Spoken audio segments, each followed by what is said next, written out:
Hi guys, it's Kati here and welcome back to my YouTube channel. Today we're gonna be repotting the queen that you see next to me. While this leaf is huge, I'm not sure if you're gonna be able to tell, but it has been getting a lot of spots on it, and I think that's due to not being repotted for over a year and kind of lack of airflow recently, but we're working on that. It gets specifically bad on the back. I'm assuming it's a fungus issue, which could be treated with fungicides, but I haven't really had the time. I do have one fungicide at home that works as a prevention and kind of creates a film over the leaf so the fungus cannot penetrate into the tissue. Probably should start using that. But this is it. This is my biggest queen, and we're actually gonna be cutting that leaf because it's ugly and it's taking a lot of space and it's gonna shrivel anyways. The deal with this queen, I just noticed that it's actually pushing out a new leaf here, so that's gonna be exciting, and I kind of want to give it a fresh start, if that makes sense.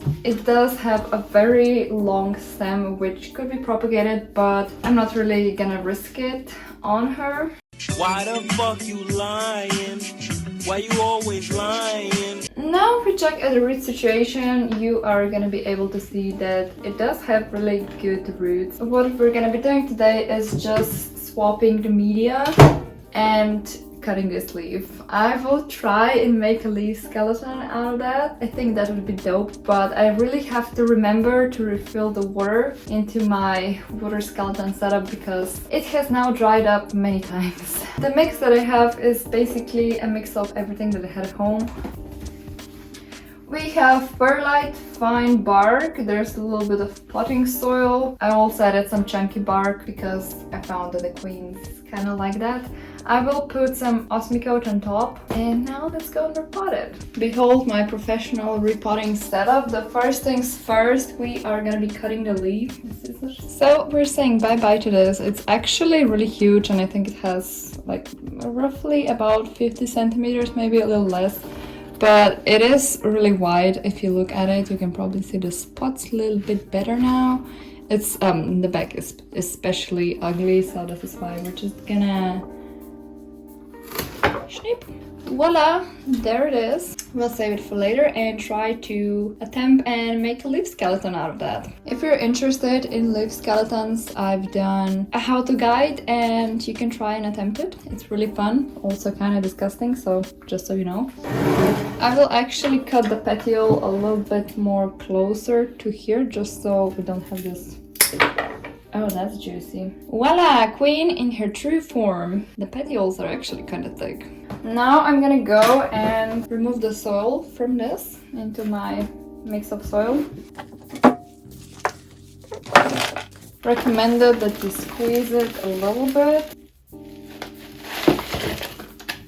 Tell me you work in a lab without telling me you work in a lab. Now I do have a cut that's really nasty and I don't want it to get infected because it hurts already enough.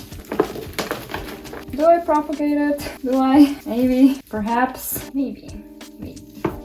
Okay, so let's assess the situation. You can see this is the newer stem and this is the stem that the plant was originally propagated from, which is actually very big. These are the aerial roots that the new plant has grown, and they're actually, wow, I'm so proud. Long noodles. If we draw a line here, we can safely say that the new aerial roots consists about of 50% of a root system, and these are the older roots, and I think I'm gonna propagate it. The problem with old stem is they don't have much of circulation in them. Due to that, they have like worse immune system, if you want to call it. So they're basically more prone to any of the root rot. If you have like a really big plant that was grown from this, you'll kind of see that this thing is the first thing to go. So I've been postponing and thinking about doing it, but I think now it's just the time. And cut it right here. So it still has enough of a new roots, and then we have this old roots which still look really fine. Okay, be right back. Back with the tools. So I will be cutting it right here. This is old, and as I mentioned, this part was already rotting and it could have traveled to the new stem and then it could spread through the inside, which is really nice type of rot that you want to avoid at all costs. And now we have this. It will probably sprout. You can see that little green bud, that's a new auxiliary bud, and it will probably sprout from there. I've noticed that it will much rather sprout from already a new stem than old. There are probably some, but as you can see, it's kind of really decaying a lot. And now we're gonna go and pot this up.